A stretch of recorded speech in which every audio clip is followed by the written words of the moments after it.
अतिशय दुर्दैवी. कारण का ह्याचं कारण असं आहे, राजघराणं हे राजकारणाच्या पलीकडचं आहे. त्यांचं स्थान सिंधुदुर्गांसाठी किंवा सावंतवाडीसाठी हे राजकारणाच्या पलीकडचं आहे. मी वारंवार ह्या निवडणुकीमध्ये माझी भाषणं बघा, आमचे इंटरव्ह्यू बघा, मी वारंवार सांगतोय.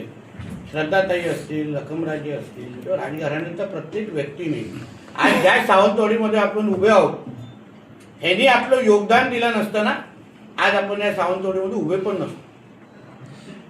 म्हणून ह्या राजघराण्याच्या घरातला एक व्यक्ती जेव्हा अगर निवडणुकीसाठी लढत असेल, तेव्हा जाऊन आपण टीका टिप्पणी करतोय, त्यांच्यावर टीका करतोय.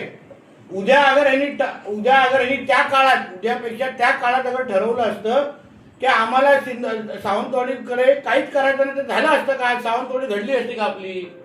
म्हणून ह्यांच्यावर टीका करणं म्हणजे सावंतवाडीच्या अस्मिता आणि स्वाभिमानावर टीका करण्यासारखी बाब आहे.